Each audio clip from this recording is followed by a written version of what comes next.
Doctor Arif Alvi نے انبیاء کی شان میں تنقیص آمیز جملے بولے. میں اس پر یہ بات کرتا ہوں، میں کہتا ہوں کہ اپنے لیڈر کی محبت میں بڈھا سٹھیا گیا ہے. آپ تاریخ اٹھا کر دیکھ لیں، آپ بتا دیں مجھے کہ کس کی پاپولیرٹی 90% ہے، بٹ یہ 91% پاپولیرٹی از ویری انیوژل. یا 90% سمجھ لیں یا 80% سمجھ لیں، میں لائسنس دیتا ہوں کہ اس کو آگے پیچھے کر لیں. اللہ نے یہ نعمت دی ہے بہت سارے نبیوں کو بھی نہیں دی. یعنی اللہ تعالیٰ کے پروفٹ سے کوئی مقابلہ نہیں، کوئی مقابلہ نہیں عمران خان کا اور کسی کا، ہے نا، کوئی مقابلہ نہیں. ہم سب ان کی خاکے پاچی برابر ہیں ساری نبیوں کی. بٹ قرآن جو ہمیں بتاتا ہے اسی کے حوالے سے میں آپ کے سامنے بات کر رہا ہوں. دیر آر پروفٹس جو صرف 12 ڈسائپلس کے پروفٹس ہیں. دیر آر پروفٹس جن کی بیوی بھی ان کے ساتھ نہیں ہے. اینڈ دیر آر پروفٹس جن کو اللہ تعالیٰ نے. اور پی ٹی آئی والوں سے بھی میں یہ گزارش کروں گا کہ اوروں کے عیب بے شک ڈھونڈتا رہ رات دن، مگر چشم عبرت سے کبھی اپنی بھی سیاکاری دیکھ کہ یہ گروہ کبھی پہلے بے ادبی اور بے حیائی کا گروہ ہوا کرتا تھا، اب ان کے اندر بدعقیدگی بھی حلول کر گئی ہے. وہ پشاور جلسے کے اندر ایک شخص نے سرور انبیاء کے ساتھ اس کو تشبیہ دے دی اور وہ مجمع کے اندر قتل کر دیا گیا.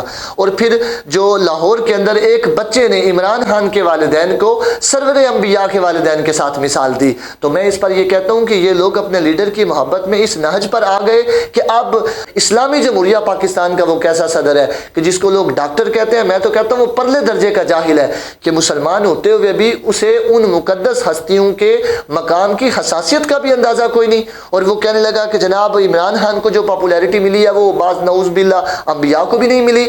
پھر اس پر میں آپ کے سامنے یہ بات کروں گا کہ اس کو چاہیے تھا کہ وہ اپنے الفاظ کو واپس لیتا، مگر جو اس نے وضاحتی بیان دیا اور وہ ٹویٹ جو کیا اس پر اس نے یہ بات کی. وہ کہنے لگا کہ جناب میرا کلپ کاٹ کر کے چڑھایا گیا ہے اور میں نے اس کے بعد یہ بات کی ہے کہ وہ حق پا بھی نہیں اور مقابلہ نہیں کروا رہا، مقابلہ نہیں.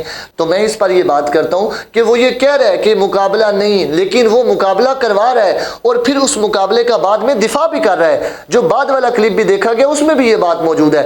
اس نے جو بعد والے کلپ کے اندر مثال دی اور وہ کہنے لگا کہ بعض نبی تو ایسے ہیں کہ ان کے ساتھ 15 بھی نہیں، اور بعض تو ایسے ہیں کہ نعوذ باللہ کہ جن کے ساتھ ان کی بیوی بھی نہیں. تو مجھے آپ یہ بات بتائیں کہ کسی شخص کو مجمع کے اندر میں یہ بات کر دوں کہ تم تو وہ ہے کہ جس کے ساتھ اس کی بیوی بھی نہیں کھڑی، تو کیا یہ بات اس شخص کے لیے قابل عزت ہوگی؟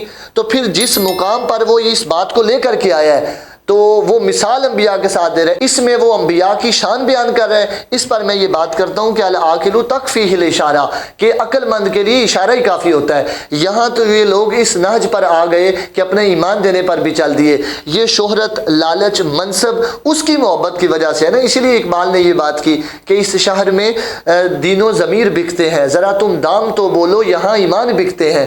کہ ان لوگوں نے شہرت، منصب اور دولت کی خاطر جو ہے وہ اپنا ایمان بھی بیچ دیتے ہیں یہ لوگ، اور نہیں دیکھتے کہ لیڈر کی محبت میں کیسی باتیں کر رہے ہیں.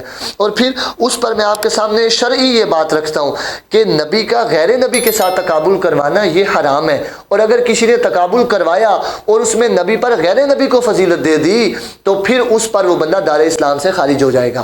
اس پر سرکار جان عالم صلی اللہ علیہ وسلم کی حدیث پاک موجود ہے.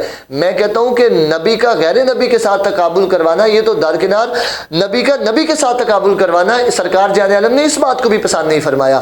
بخاری شریف کے اندر حدیث پاک موجود ہے. سرکار جان عالم نے فرمایا لا تخیرونی علی موسیٰ، فرمایا مجھے موسیٰ پر فضیلت مت دو، مجھے یونس پر فضیلت مت دو. یعنی کہ سرکار جان عالم یہ امت کا عقیدہ ہے کہ سرکار سید الانبیاء ہے، امام الانبیاء ہے، افضل الانبیاء ہے. اور خود سرکار جان عالم نے یہ بات ارشاد فرمائی، فرمایا آنا سید ولد آدم یوم القیامہ، فرمایا میں تو تمام اولاد آدم کا سردار ہوں. اس میں یہ تمام انبیاء بھی شامل ہیں، مگر اس کے باوجود سرکار جو کہ قطعی حدیث موجود ہے سب سے افضل بھی ہیں، سردار بھی ہیں، اس کے باوجود سرکار جان عالم عاجزی اختیار فرماتے ہوئے یہ ارشاد فرماتے ہیں کہ مجھے انبیاء پر فضیلت مت دو. کس وجہ سے؟ اس لیے کہ جب لوگ انبیاء کے ساتھ تقابل کروائیں گے تو ایک کی شان بڑھائیں گے کہ دوسرے کی شان میں کمی نہ کر دیں.